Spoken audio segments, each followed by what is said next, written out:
Hello there, ladies and gentlemen. Welcome back to the Mouse's Pals podcast with myself, Daryl, Steve, and James. How are we doing, boys? Good. Yep. Oh, good. Yeah, good to be back. Yeah. We've got no Jamie with us today. I won't call him any names because he's already got young to me. So, and it is a school night. He's a school night. No, he's got young. So we'll leave it as that. I'll just let him be tonight, and then next week when he comes back on, I'll abuse him again. Should we get off to a good start? So, Steve, can you show everybody your talent of becoming Jessica Rabbit? Because you just ruined Jessica Rabbit for me for life. I've moved position now, haven't I? So completely ruined Jessica Come Rabbit. Forward. Ruined it. Steve Rabbit. I'll never look at Jessica Rabbit the same way again. Right, well, that's that started. So today we're going to discuss, we're going to actually do an adult-themed park, which only, well, technically if you're in the UK, over 18's allowed, or in America, over 21's allowed. So that's something Steve come up with after listening to another podcast, I believe, Steve. Yes, the Disorder. It was in one of their mailbag questions. I think it was the end of Toy Story. They just sort of brought up an idea of an adults-only park, and I thought, you know what? If we were to expand on that, we can actually see how far it goes, and it sounds like a pretty good idea. Excellent. We can definitely do that. I'm sure we can get right into that, but we've got a little bit of news to discuss first. We won't do a little intro because Jamie's not here, so we'll just discuss some stuff.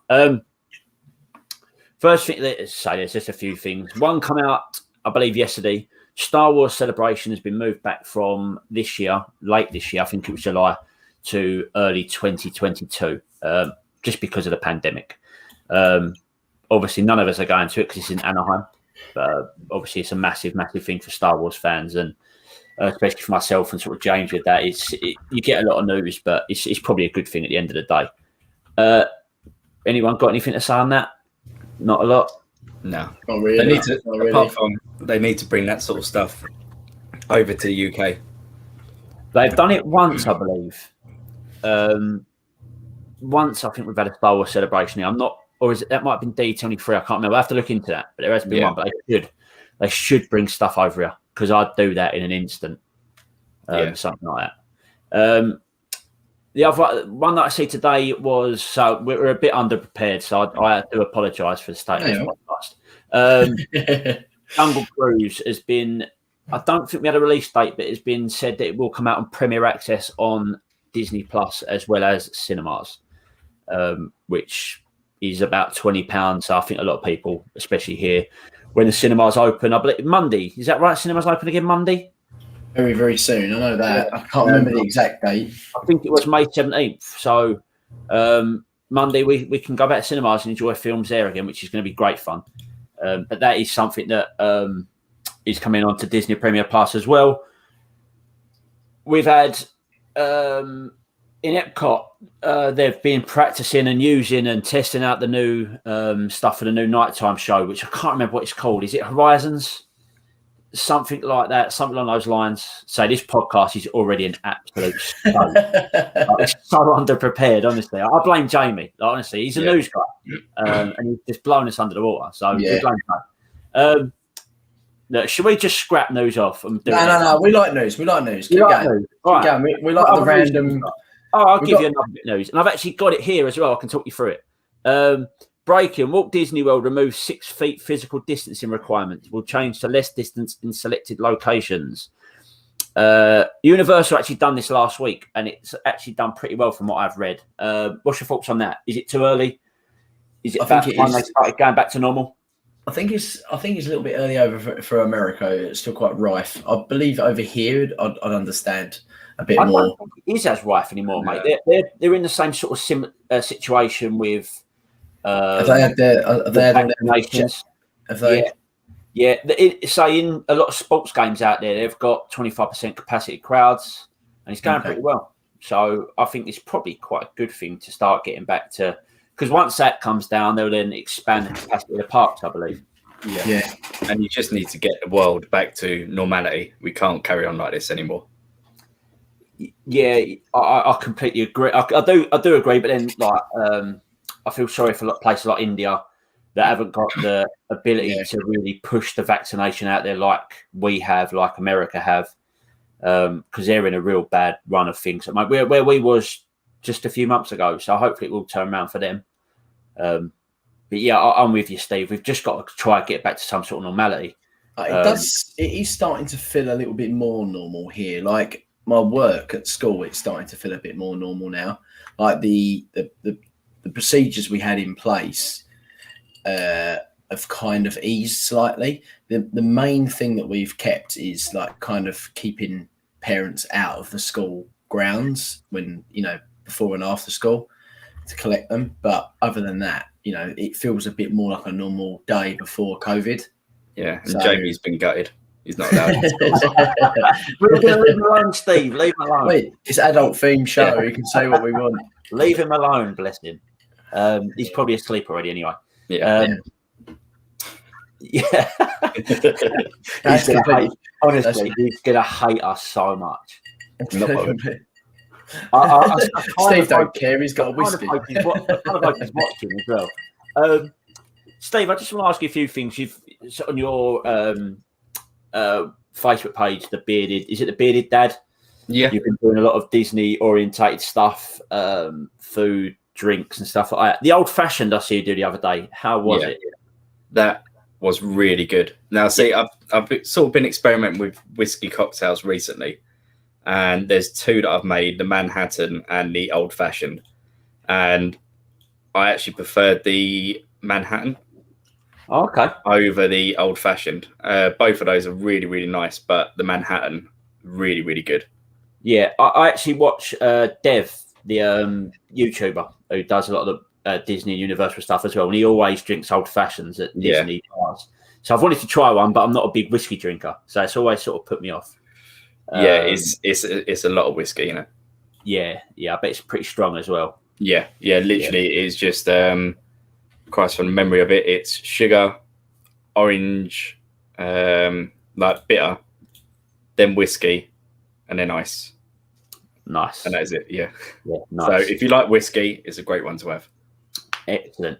James, are you just drinking, because you've now got a new YouTube page as well, for burgers and whiskey. Are you going to try these sort of whiskey cocktails, or are you just whiskey straight?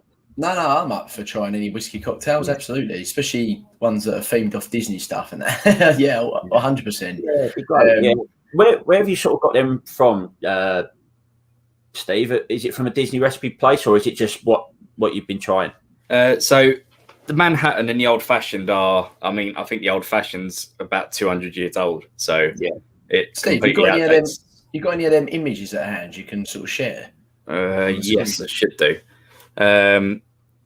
But a lot of the recipes I find are either from that unofficial Disney Parks book or stuff that I've actually tried in the parks. So I'm just trying to think. So we've recreated stuff like the cronut from the French Pavilion in Epcot. Yeah. Which is, if you've not tried that, it's a fried croissant donut with ice cream in the middle. And that's really, really good. That sounds pretty epic. All right, Chris. Yeah, you've tried a few things now, haven't you? I've got the recipe book, but I've just not got round to trying anything yet. I really want to try the beignets. Everyone seems to rave by them on Disney properties. So that's probably one of the first things I'll try. Is there anything you really... Actually, before I go into that, you created a meal from Homecoming the other day. Disney Springs. Talk me through that, because that looked unbelievable. Yeah, so it starts off with a southern fried buttermilk chicken on a homemade biscuit bun. So the biscuits is like the scones over here. And then it's got a load of pickles on the bottom, and it's got a honey chili dressing over the top. And the side of that, we did tempura okra. So okra is like this really southern vegetable.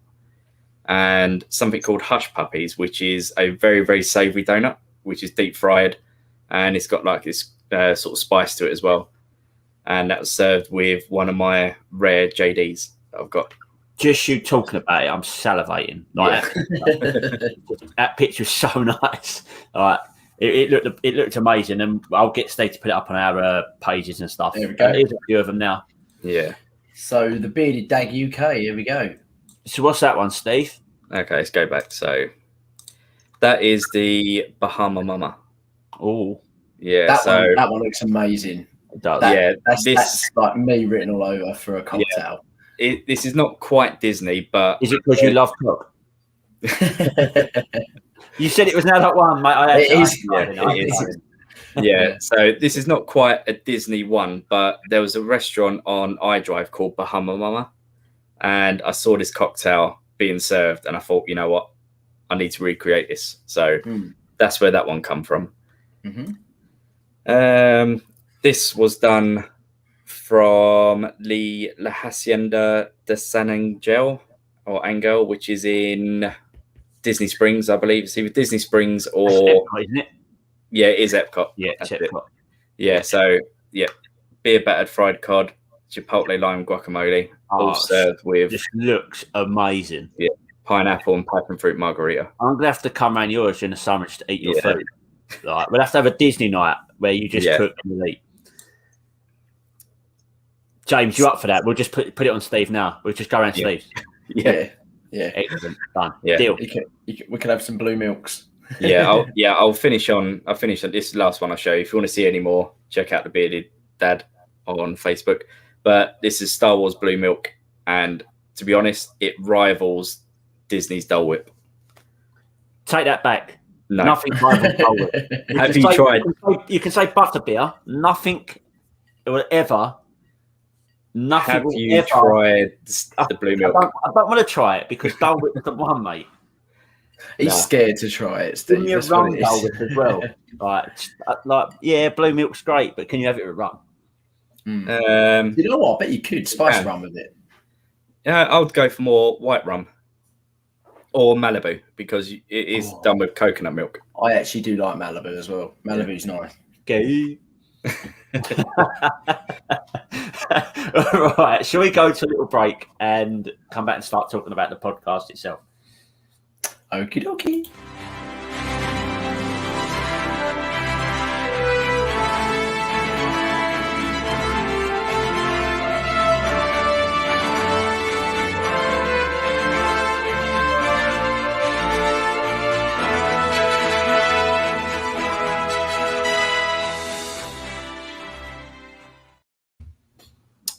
Okay, right, an adult-themed Disney park. Are we UK now? Are we saying 18 plus? Or are we going to go 21 and over?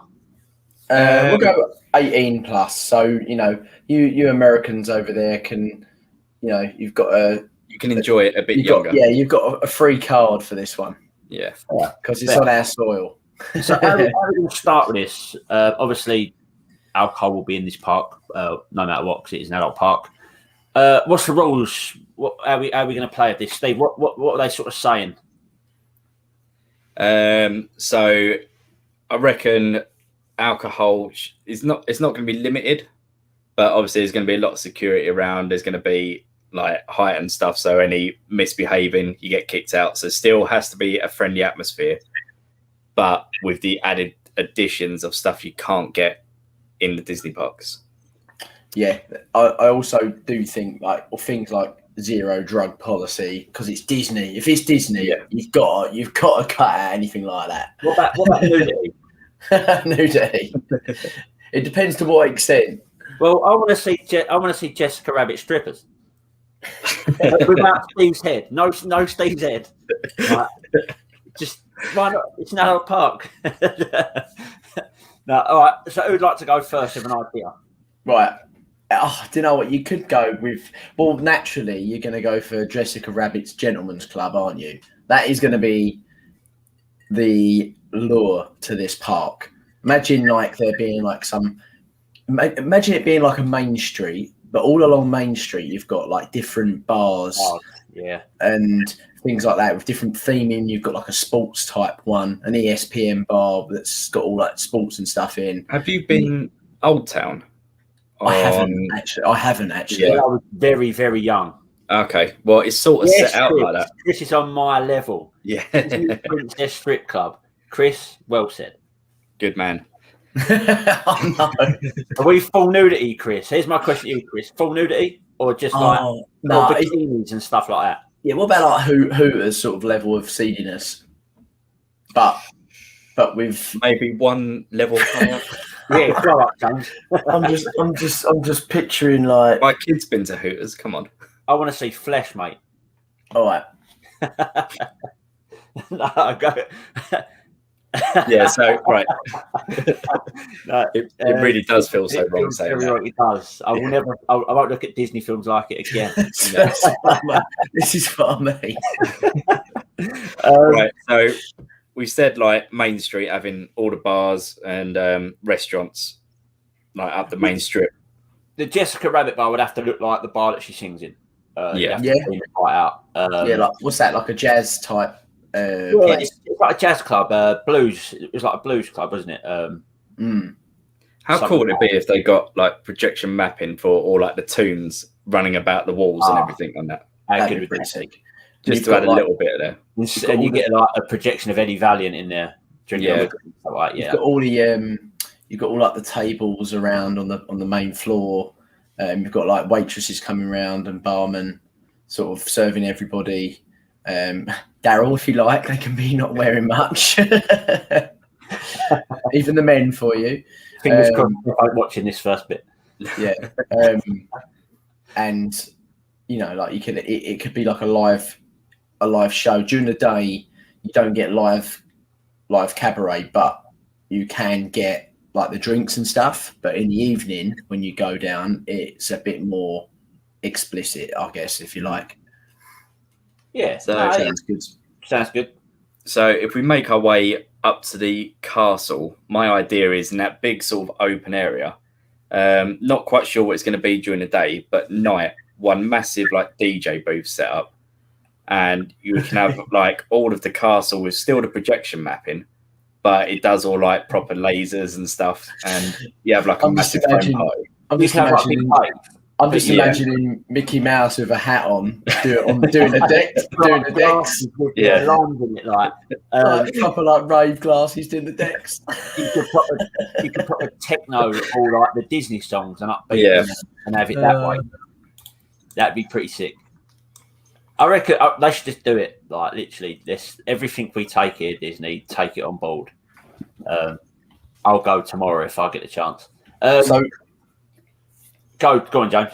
I was going to say, so obviously, I still think around that area, you've got there's some food places as well, isn't there? So, are we going to Are we going to make the strip possibly smaller and having just like the odd couple of bars, and then you've got the main focal point of the castle where the stage would be for the DJ? I think And you could that's- still make it pretty long. Do occasional bars and then do like a cigar shop or like a whiskey shop, and they brand certain whiskies out, and just make it because you can still do merchandise. For the park, you still want merchandise. You just Oh, mate, if they sold a whiskey bottle shaped like Mickey Mouse's head, I'm fucking getting that all day. Yeah. you can still have like a men's barbers in there. Like you still have it similar to what Disney's got, just make it a bit more adult. So Chris has said a stage show. What happens to characters after the movies? Like Snow White got divorced 7 times. I like that. Yeah. Ariel ate Sebastian for tea. And Elsa died of frostbite. Esley died of frostbite. No, very good. I like that. I like that idea. What about attractions and rides? Anyone got any dark rides? Well, I think because it's Or adult, adult rides, themed, sorry. we need to have like a horror element to I was this going as to well. say like a few scare mazes.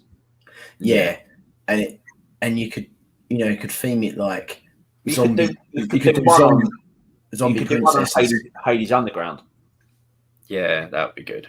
Yeah, get a sort of Hercules something. But there you could do like Disney zombie characters. Zombie You princess. could the Alice in Wonderland maze in Paris, but make it like proper dark and twisted. Yeah, Because it's already a freaky film anyway. Yeah, you could have the maze, but have it as a jump scare maze. So Yeah. people jump out, and it's like pitch black, so you can't see anything.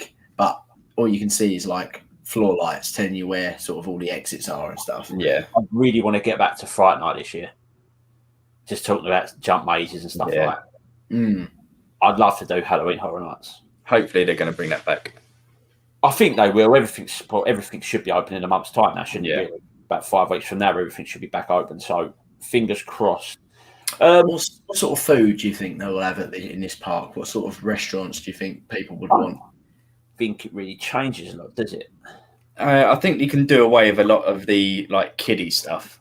Yeah. To catering stuff. So, we can have more sort of sit down, like not so much romantic, but, nicer places that you ain't going to have like a 5 or 10-year-old kid running around. So something like adults can actually sit and enjoy. Yeah. Yeah, more sit down restaurants with like bars and stuff. Yeah. Not just quick. You'd have to have the quick eats. Yeah. Definitely the more sit down stuff would make sense. It's quite bad. I just had a thought of Casey's Corner. What you know? And they serve very like sort of. They serve. Are you going to say very phallical looking food? Yeah. I can't believe you were that much of a kid you couldn't get that out. Like, and no, it's more of I don't know. I'm not used to being this explicit on live on YouTube. Chris said jelly in the shape of boobs is a must. Which princess's boobs, though, Chris? Got to be based on someone. Or you can have a different colour shot for each princess. We should have got Chris on here. He's got all the ideas. A corn stick pub as well. That'd be James's favourite food. Yeah. If Chris was to come on, I'll get him on. Jamie's is a corn dog nugget. What sort of other stuff can we get on there? It's got to be some other sort of more adult-based rides. I would say all the big theme coasters are big rides, aren't they? Yeah. Do you know what I mean? So, like all the fast rides. Yes, I'm just saying, like the Velocicoaster. I know it's Universal, but something of that integrity in Disney. Yeah, like seriously quick, adult-based rides. You could have the Haunted Mansion, but make it scarier rather than more kid-friendly. Yeah. You could have it like more like the seats, the chairs drop, and make things jump out at you like a lot more. Scarier to make it adult themed, but something that kids won't want to go on. It's AMC, isn't it, that owns Walking Dead? I thought it might be Fox. Horror stuff? Yeah, what horror stuff does Disney own? Got stuff like one of the Fox stuff. Got Predator, Aliens, and Predator. There we go. Terminator. Terminator. Yeah. They could bring back the Terminator ride and make it like proper scary. Have they got Terminator now? I think they got rid of it at the studios, didn't they? Yeah. I can't really Terminator isn't there anymore. That was the show, wasn't it? But Terminator's on Stars. Let's have a quick look. I ain't got Disney Plus. Keep talking, boys. Keep whacking out. Pirates, Chris said the Pirates of the Caribbean ride, but the water is beer. Yeah. All right.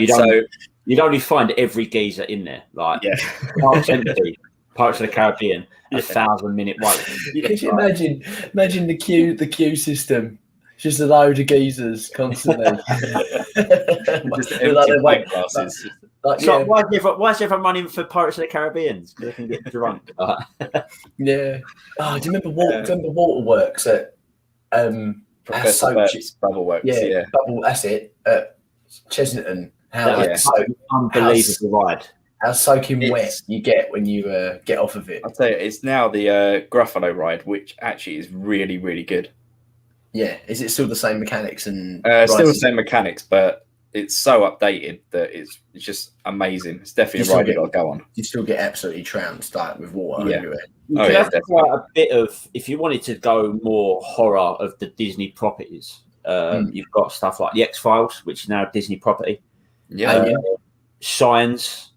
You've got The Omen, Alien, Predator. There's loads of different stuff you could take it on. Yeah, you could have an alien encounter ride, but make it actually the alien from Alien Encounter. Yeah. And have like Ripley involved on some sort of level. Do a Stitch's Escape ride. That's what I mean. Yeah, the Alien Encounter. Alien Encounter. That was the Alien Encounter. Do you remember that? Stitch's Escape was Alien Encounter, wasn't it? Yeah. At Alton Towers, they had Terror. I can't remember what it's called, but it was like Stitch's Great Escape or the Alien Encounter, but a lot darker. And I've seen people run out of there shitting themselves. Yeah. Like you could do that, but based on Alien or Predator, or really anything, really. Definitely Alien. You could do things like there's Planet of the Apes they've got now. The explicit files. Yeah, there's so much you could do. Yeah. How about a Bibbidi Bobbidi Boutique Spa? Yeah, definitely. 100%. That's a no-brainer, that one, isn't it? When you think about it, that's like for women and men that want to get manicured, pedicures, all that sort of stuff. Yeah. 100%. That'd be a really big, I think that'd be massive, actually. Yeah. If you could go and get a spa inside Disney World. Yeah. Yeah. You Even could also like makeup artists and Oh yeah, proper spa for it. Yeah, salon, barbers, and you can even make like a little shopping mall if you really wanted. Yeah. You know, selling all like Disney merch, but also some of the branded stuff that Disney are in partnership with as well, like stuff you can get in Disney Springs. Basically, all the shopping outlet places you get in Disney Springs, you could then probably put in one mall inside the park. Yeah. Like just almost like little trader stores. So not a bit like a House of Fraser, like a little section. Yeah. Sort of thing, you could keep Gaston's Tavern there and just make it bigger. More of a bar, set up the bar like a proper men's club. That'd be pretty good. Yeah, Gaston's. Is there anything? Because like when you go to like bars and pubs, you've got like the punch machines and stuff like that. The punch bag machines and fruit machines. Yeah. Is there anything that Gaston does that makes men test out their like strength and things like that? Put a belt around your neck and see if you can break it. If you can do stuff like that, but obviously I don't condone that sort of stuff. So that's the same with trying to eat 5 dozen eggs. Yeah, but that's it. Like the 5 dozen egg challenge. They should have stupid shit like that in there. It'd be also don't try it because I think somebody died trying to eat. I think they had about 40 or 50 eggs and they end up dying. So don't do it. There you go. Yeah. He spits as well, doesn't he? Yeah, the spit can. But then we're spreading COVID around, so we can't. COVID regulations, no more spitting. Yeah, this is a made-up park. COVID doesn't exist in this park. It's in a bubble. Yeah. You could have, as you say, like you said earlier, you could have like a sports bar. You could have a few sports sections in there, like like batting cages. You could have throwing areas for American football fans out there. Just update it a bit with Disney themes on it. Speed of throw. Yeah, Did you ever? I don't think it was a real like simulation thing, but they did the like American football simulator where they sit you on this like single pod and the whole room turns into looking like a football field, and somebody gives you the ball and the ride actually takes you through, and you've got all these things that are tackling you. I've never done that. No. I'd have to try and find it. I don't know if it's real or not. I don't know if it's like a fan-made video or what, but it looked absolutely epic. Yeah, that'd be sick. Yeah, I've always wanted. Like, I was surprised when I went out there last time. We looked everywhere for batting cages, and we found one, and it was closed, and it was about an hour drive away. I thought out there there'd be just like the regular thing, like you could do loads of stuff like that. Yeah. What else have we got that we could put in now? Right, so we've not really thought about any sort of ride themes really as such. Like we've said that we want a few big rides, like coasters. But what about people that don't like coasters? Is there anything for them? Is there any sort of cinema-y sort of experiences that they could go and watch that's adult themed? I'm not talking like really, really adult themed. I mean, like maybe that's an R-rated show, like a R-rated film or something like that. That's Disney. That could be Disney property, or I guess you could have like a comedy show. Maybe they could have like a famous comedian that's not quite, A-lister, but come in and, like a comedy club type place. I suppose it kind of does coincide with the Jessica Rabbit sort of club, but I'm just thinking of offering something for everybody, because I know we're talking very male chauvinistic so far. Yeah. But then we are men. Yeah. So they've got a spa. They're all right. They've got their spa. Is there anything that for like men, that like women as well? And there you go. I found it. It was actually a Nike advert, so it's not real. But I have seen a Nike advert of it. Yeah. Yeah. So you've seen the football simulator thing? Yeah. I've seen a football one. That'd be sick. That'd be well good. Yeah, I have seen that. That'd be decent. I was going to suggest something then. What other elements are there to theme parks? What about a show, like in terms of like a firework or anything like that? How would the shows work? Oh, mate, that perfect, Chris. Yeah, that'd be funny. Oh, Chris, you're full of ideas, mate. Honestly, we'd have to get you on the podcast at some point, Chris, as you are our only loyal one fan. And you offer more than Jamie does, do you know what I mean? So, and he's on here all the time. He's more consistent. Jamie's just on it to get abused, mate. So you have to stay. Sorry, Jay. I was meant to leave you alone. I'm sorry, mate. Anything else we want to sort of put on this, or should we move on? Because I want to discuss Velocicoaster as well. Right, we'll finish off with Velocicoaster. Yeah, we'll finish off with Velocicoaster then if you want. Yeah. I'm trying to think. So we've got. Yeah, Chris said he'll come on at some point. So we've got R-rated Muppet Show, definitely. Let's go through everything just so we're all clear. We've got the Gentleman's Club. We've got some food places. We've got a spa. There's a couple of high intense coasters. We've got the princess. What's it called? What's the princess? Disney Princess Strip Club. That's it. We've got we'll call it a burlesque club. Burlesque, yeah. We've got the zombie princess maze, horror maze, and I can hear that, whatever that is. Yeah, my bad. Sorry, my bad. Star Wars Underworld ride. It's definitely Hercules Underworld ride. Why would it be Star Wars? The only thing that keeps coming to mind is the Revenge of the Sith with Anakin and the kids. Yeah, but we can't really touch on that because there's no kids there. Unless that is the ride where you're Anakin. You could take the cantina over from Galaxy's Edge, as Chris said, you could convert it. Take that over, and that be that as your adult bar as well, because everyone I'd love to get in that cantina. Yeah, I mean, what I was just touching on is actually really dark, where your ride is a simulation of that scene in Revenge of the Sith. Is that too dark? Is it too dark? Have we gone below the line here? Master Skywalker, what are we gonna do? Right. If Jamie was here now, hearing about you killing kids, mate. Yeah, he loses marbles, honestly. But let's call it a day on that there. Yeah, let's just end on that note. I think we'll get more darker, and I'm going to start abusing Jamie even more. Right, let's have another little break, and we'll move on to Jurassic. So, the Velocicoaster. Are we not going to a break? Oh, I didn't know you wanted to.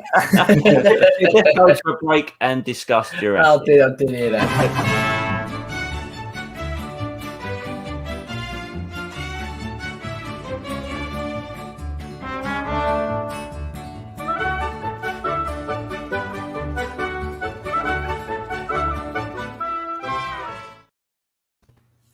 Okay, Jurassic. You boys are obviously on the Jurassic Unicast.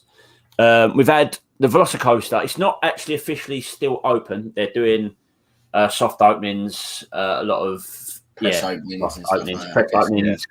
A lot of the employees at Universal have obviously ridden it as well. We've seen POVs and it looks incredible. Probably, I'd say it's the best coaster. Yeah, and it's got to be obviously a good filling point for obviously Dominion is meant to be out some point in the next couple of months. That's been pushed back a year. June 11th? Is it? Yeah. Something like, yeah. Next month. 23rd. Very good feeling for Jurassic fans to get this out now for what's coming up in the coming year. So what do you think of the POV of the ride? Amazing. Yeah, it looks astonishing. I was listening to another pod, Grim Grinning Hosts podcast, and they've all ridden it, which I'm so jealous of. And they were just going over and they said that they really liked the intensity of Hulk Coaster. This thrashes it like night and day. Yeah, it is like intense as anything.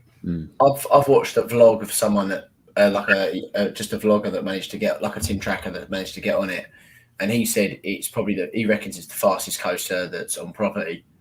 It is the fastest coaster in Orlando. Like he felt it. He said he felt it. Like the G's on it. And there's 12 seconds of airtime throughout the whole ride, which I think beats. Is it Mako? Yeah. I love Mako. Is probably see. I love SeaWorld coasters. They're so good. The best thing about this that I like as well, especially with the airtime, it's not shoulder harnessed. No, it's lap. It's just lapped harness. So you're gonna come out your seat. Like I was listening to Tim Tracker, which said James, and Jenny's wife went on it. And she said when they'd done the helix over the water, her bum was literally out of the seat. Like that is a thrill ride. Give me that ride. If you're doing a roller coaster, give me that. Yeah. Like, what you want. It looks quality, and the theming will only get better the more the trees and stuff grow around it as well. Yeah. Oh, 100%. And like that was the one thing that we were worried about as fans, obviously. Like most people probably wouldn't give a crap. But then people do, even if you're not a big Jurassic fan, like you would look at that area and think it's actually quite picturesque and pretty with all the green and the lush and the jungle looking stuff. And when this was all knocked down to build this coaster, it did look like an absolute mess. And a lot of us were concerned by it. But they seem to have, it doesn't look as bad as we thought, does it, Steve?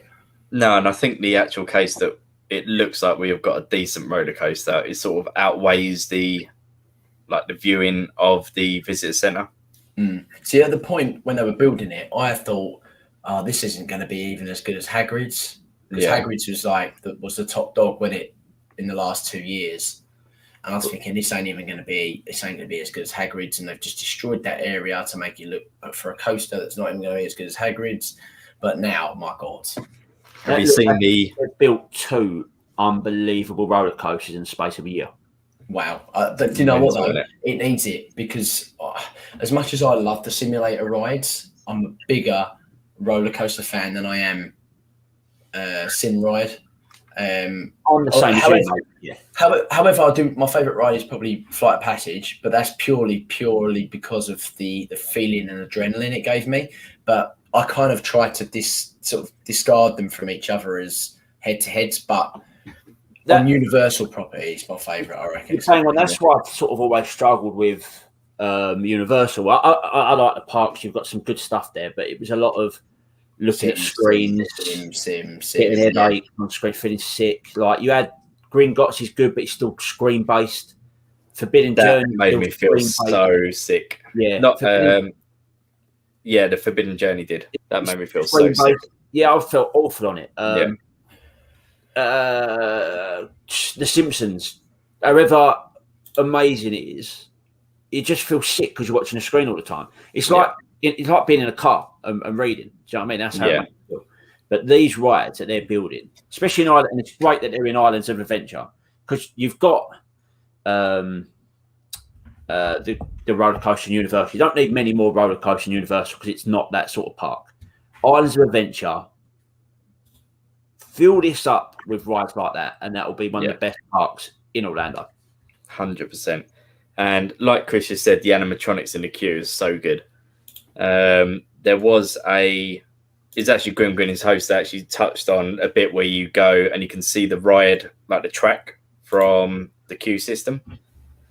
And he said that when you see the ride like zoom past at like 70 miles an hour, you can then see the the CGI raptors running after the coaster as well.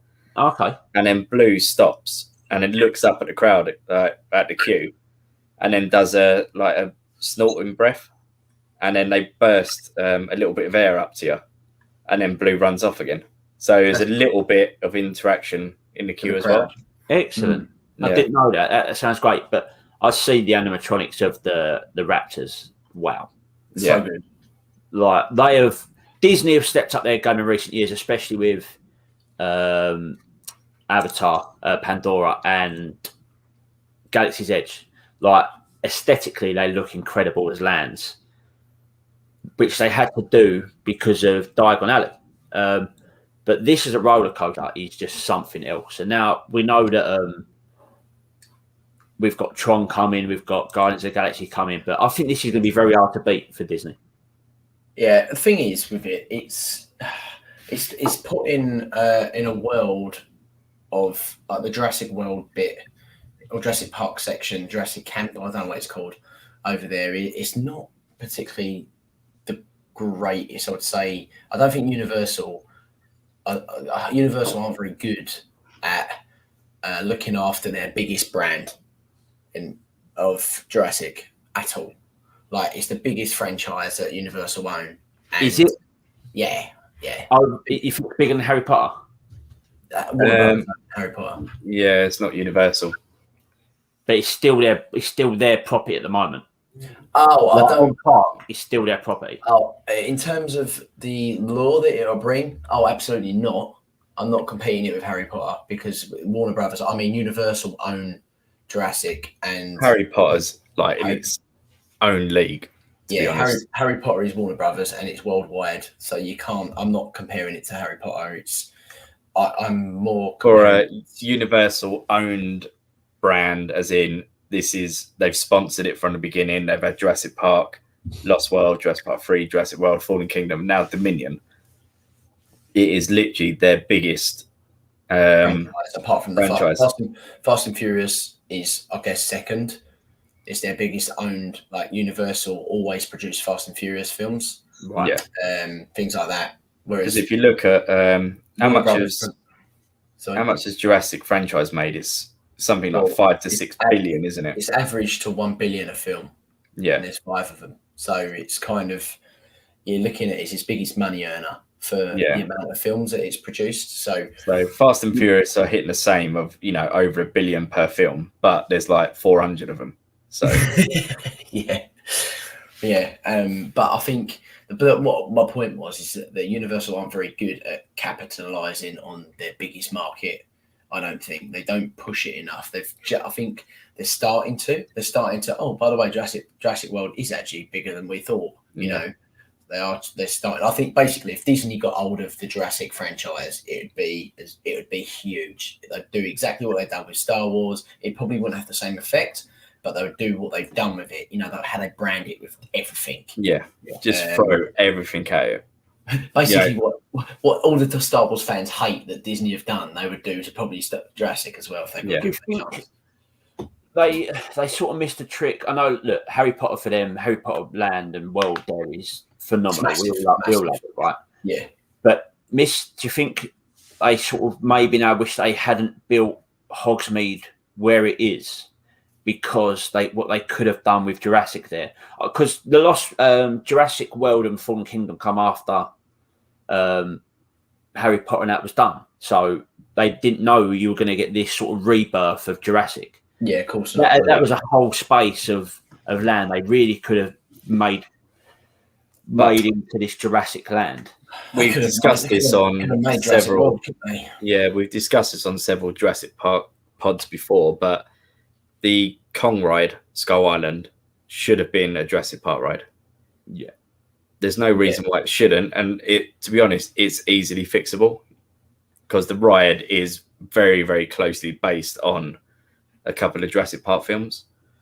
Yeah, but then, now you could potentially change it. But at the time, again, this is 2015. I think I was there and it was being built. Like Kong, they haven't made a good Kong film, in my opinion, since the very first one. Yeah, but they had Jurassic World in 2015. Yeah. $1.6 billion that film made that year. And they still carried on with Kong Skull Island. Yeah. Which we hear nothing about these days. You don't know if anyone's riding it.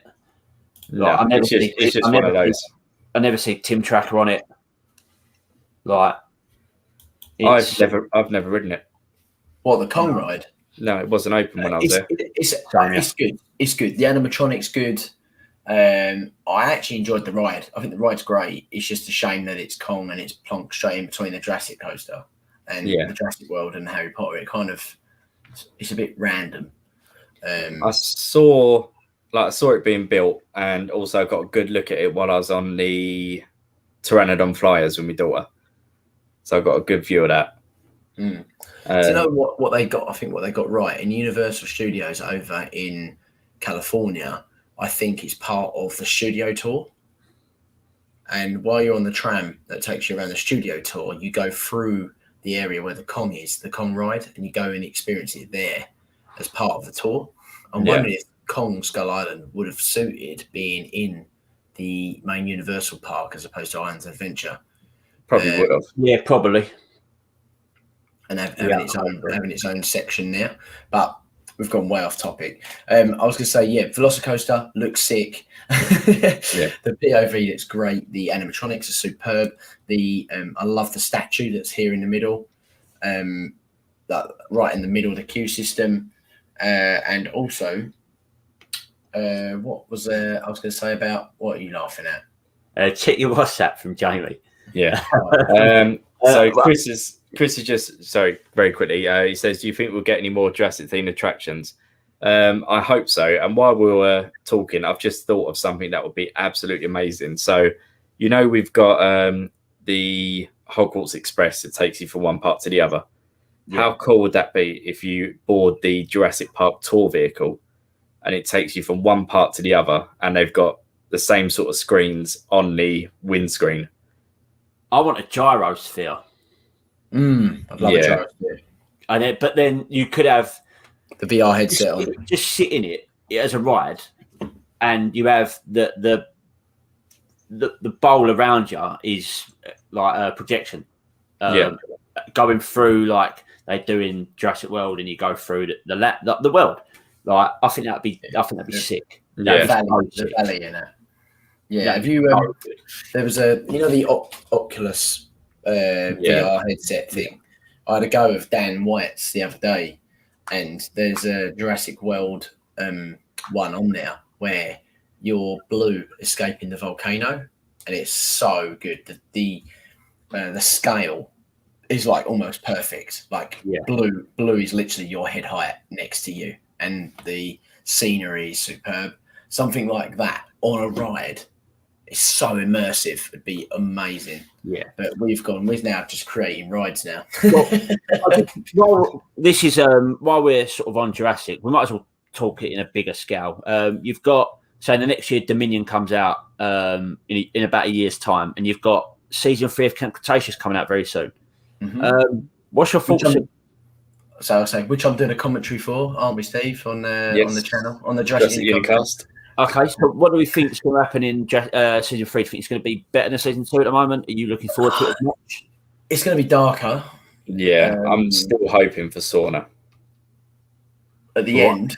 Yeah. The second island from the Lost World in Jurassic Park 3. I'm still hoping that they make their way to there. How would they make their way to there?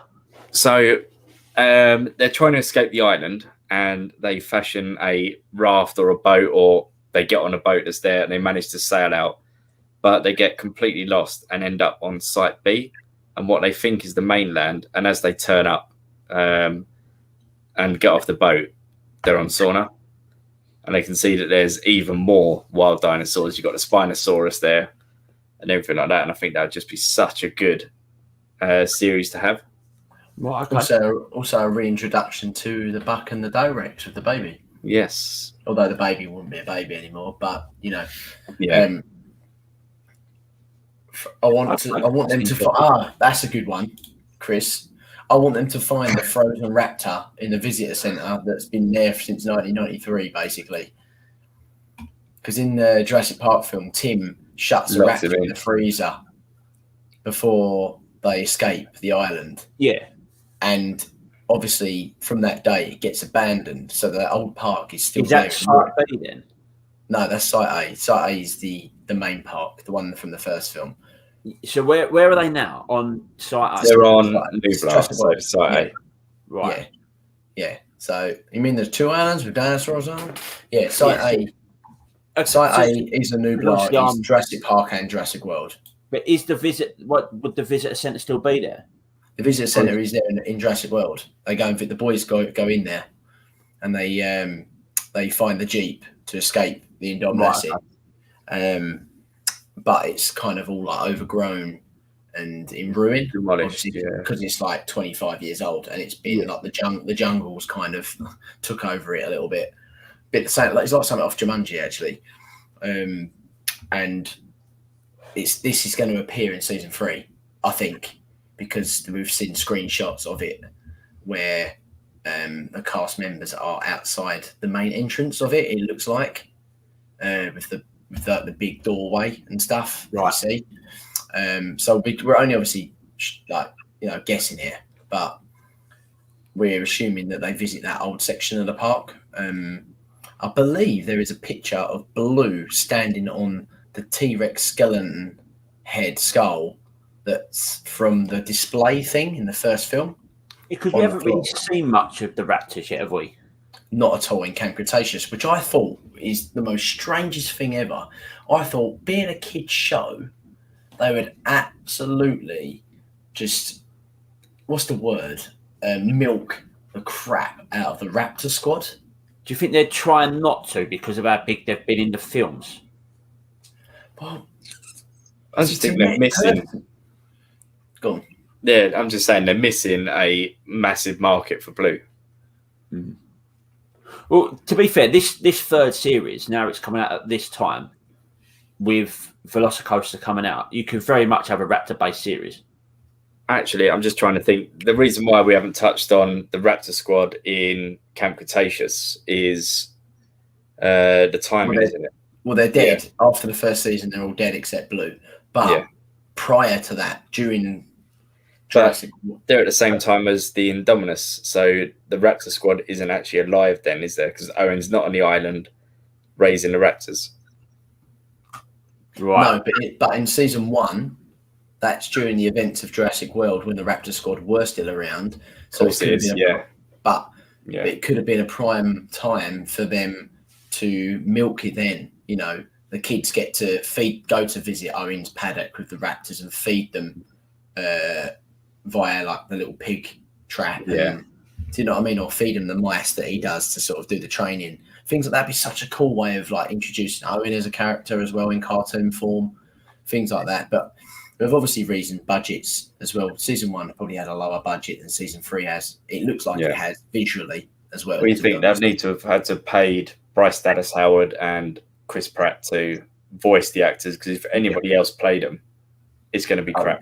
It'd just get ripped to shit massively. Even like the fact that I don't think BD Wong is Henry Wu either, is he? So no. Even that gets ripped. Blue at this point, just for listeners that are not really into it, Blue is the only one alive at this point. Yes. Right. Okay. You think we'll see Blue in this series? Yeah, I do. I don't know to what extent. I think she'll have a bit more of a play, I guess, because it's getting closer towards Fallen Kingdom timeline. Right. So the seismic activity, I think, will start to show in the next few seasons. If they stay on the island. If they stay on the island. Which, saying that, they probably will stay on the island to have the escape. Yeah. So they'll have the escape of the volcano on Nublar, and maybe they board the ship to escape the island. How long after World is then Fallen Kingdom? It's meets with the timeline, isn't it? It's meant to be within a year, isn't it? I thought it was matching the timeline as it is. So 2015 was when Jurassic World came out, and no, sorry, I'm getting confused. Sorry, yeah, when they go back to the island, it's been 3 years. Yeah. When the opening scene happens, when they take later. Yeah, when the opening scene happens, when they take the Indominus rib, out of the lagoon. Do you remember that scene, the opening one? Yeah. That is supposed to be within the first year, 8 months post the park. So you think these kids could be on this island for 3 years until Fallen Kingdom happens? Well, this is where it's tough to say, because the island, I think it takes 3 years before the volcano erupts, doesn't it? So that is a serious survival rate of 3 years for a group of kids. Massive survival rate. Yeah. Well, then these kids have jumped off a monorail and survived. Yeah. So and they're in a treehouse, which again we've said over and over and over again.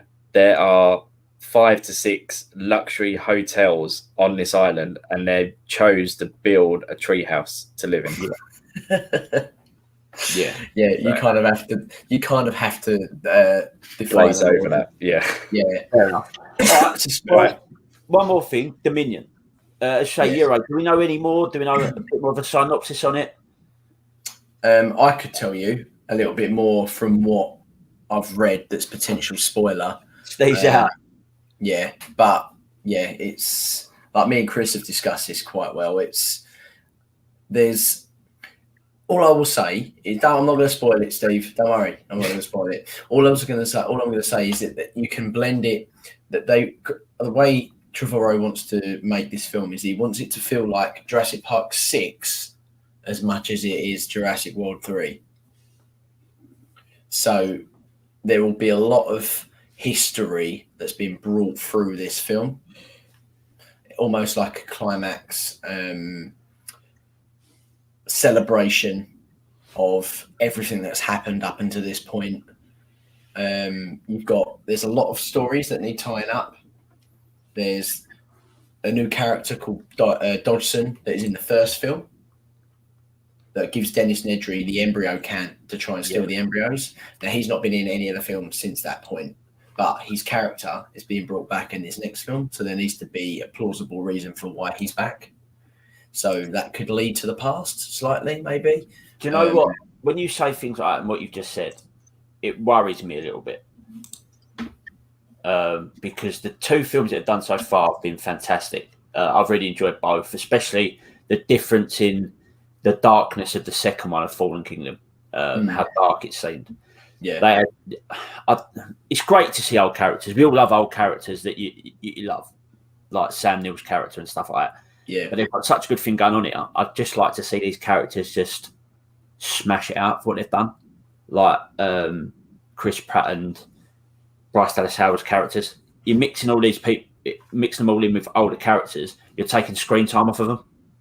Yeah, I know you are. There's definitely you're right to a certain extent, and I do agree with you. I think the thing is with this screen time thing, this is a concern of mine. I'm not going to lie, it is. But I know that they share the screen together quite a lot. Right. So the chances are, for a major part of the film, they probably will likely be together doing some sort of thing. It's hard because a lot of the older fan base really are looking forward to them being back, and the younger fan base have really grown to love Chris Pratt and Bryce Dallas Howard's characters. So you're gonna get a divisive sort of look at things anyway. I think whatever Colin's done, it's gonna be a hard job to please everybody. You're always, like any series, any TV show, you're always, everyone can absolutely adore a show up until the last episode and then go, oh, that ending was shit, wasn't it? It's true though, isn't it? Game of Thrones. Game of Thrones, prime example. Yeah, and it's what a lot of people say about Lost. Yeah, it's just one of those things. Like everyone's going to have different opinions on the last show, and this might be the same for the last movie. I just hope at least we're going to get at least a 2.5 hour film, and they're not going to cut that short. Yeah, it better be. Yeah. Are you sticking clear of it all, Steve? Trailers, synopsis, stuff like that. Just going to go in clear. I did it with Jurassic World. I did it with Jurassic World, and it was something else. It was absolutely amazing. First time I saw the Indominus Rex was on screen. It's got to be quite tough doing a Jurassic. Yeah, it was. Pod and stuff like that, because obviously people want to hear you discuss things, and it's got to be very tough for yourself. I think we did a hiatus for a little while, didn't we? So yeah, it's very hard. I'm not going to lie. This is my plan with a lot of the bigger Marvel films now. I plan not to watch any trailers, because a lot of them, especially the Avengers ones, were a bit different. They try to show not anything that's in there, but these other ones, they're showing you stuff, and I don't want to see it. I'll tell you what, trailers were very good. I feel like the Star Wars trailers are very good. Star Wars trailers are out of this world. They show you loads of stuff that's not. You don't have a clue what's going on. No. And it's not in there. Half of it's not in there, and it's like smoke and mirrors. It's great. Yeah, and that's what Universal really, really suck at doing. Like our friend Brad that runs the Jurassic Park podcast, that me and Steve run a segment for once a year. He watched every single TV spot. And by the time he came out of the cinema to Dominion, he said he reckons he'd seen 90% of that on trailers. Yeah. So the experience kind of died for him a little bit. Whereas me and him, we watched the original, the main trailer, didn't we? Main trailer, and I think I did the Super Bowl TV spot. Yeah, and the rest we went in blind, and it was such a good experience. You get a Super Bowl trailer this year. Must do. We have to. We've got to. It's got that was such a good one for Fallen Kingdom, though, especially with Malcolm in the Jeep getting chased. That's such a good effort. I might try and do it at Use Boys. I don't watch any of that. I might not get to see it with you, but try and see it as early as possible. Yeah, you should come with us, Dal. I don't know if we'll do midnight. We might not. It depends on availability, really. But we'll definitely try and go midnight. We'll definitely try and get the IMAX. If you do midnight, I'll do midnight with you for sure. Yeah, it was good last time, wasn't it? Well, I picked you guys up, didn't I? And we played. That was when that Jurassic World Alive game was going, and we did a whole thing beforehand, didn't we? Yeah. Would you do, because after with Star Wars Episode 9, I've done all 3 in a row. So would you do all 3? I don't think I could. I don't know. We did Jurassic Park and Lost World back to back. That was hard enough. That Star Wars one killed me, Daryl. I love Star Wars. Star Wars was unbelievable, mate. Yeah. I was in such my element for like 10 hours of my life. It was amazing. Same as Infinity War and Endgame. That was like 8 hours, and I was just there. You know what? Doing that Star Wars one though, it made me realise how much I loved The Force Awakens, and how it's probably up there with my number 1 or 2 films. It's the most enjoyable film. But we won't talk Star Wars now, because that's mostly what we talk about on this podcast. Anything else you want to discuss about Jurassic? I've actually really enjoyed the whole Jurassic chat, actually. Yeah. No, other than the fact that I think season we've got, it's looking good in terms of the franchise at the moment. Like the toy company Mattel are producing so much stuff for the kids these days. Like your son's probably got loads, Steve, hasn't he now? Yeah. I've got him the Jurassic Park remote control car for his birthday, and I know it. Cool. Yeah. So your boy's proper into it as well now? Yeah, he loves it. That's great. Yeah. Our friend Glenn's son Harley, he's 4 this year. He loves Camp Cretaceous as well now, and he's got his own little selection of toys now as well. It's good that it's working. The new generation is getting involved like we were when we were kids. There's a lot of dinosaur stuff about though. Like my 2 nephews, one's 4 and 2 or 4 and 3, and you ask them like what noise the dinosaurs make, and they know, and that they're really getting into it. It's great. It's great for dinosaur fans like yourselves, for that next generation to come through, because they're just going to bring more stuff out. Yeah. And the thing is, I don't actually think this is going to be the end of Jurassic either, because Frank Marshall, the producer, said this last film is the start of a new era. So I don't know how that's going to go. It could be in TV series, prequel format. Because Universal owns something called Peacock, which is a TV streaming service. Yeah, we haven't got it over here, but I think you can get like a HBO Max type thing.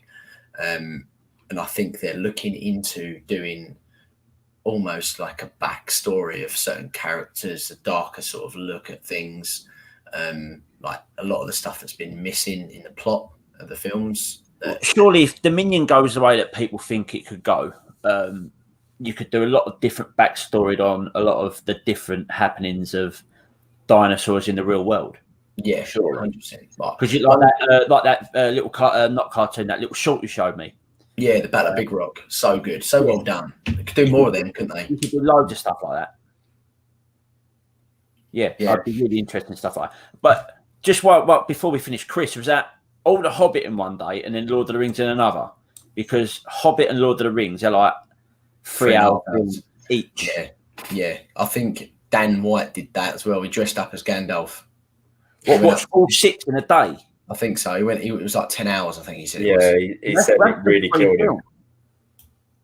3 films is like 9 hours. Oh, nice. He's got the OG visitors. All 6 would be about 18 hours of your day. Chris, let me know. All films in one day. Wow. That is a lot. Christ. I couldn't do it. So my ass is hurting after an hour and 10 minutes of podcast. That's 18 hours worth of films, pretty much. Yeah. That is incredible. Like Star Wars was enough. I love The Hobbit and Lord of the Rings as well. Great films.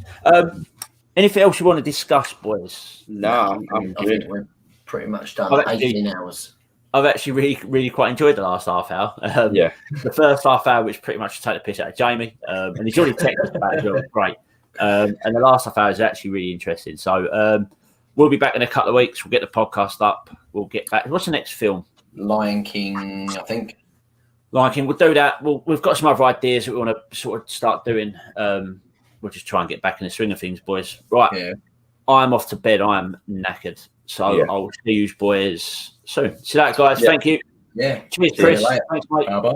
Bye-bye. Bye.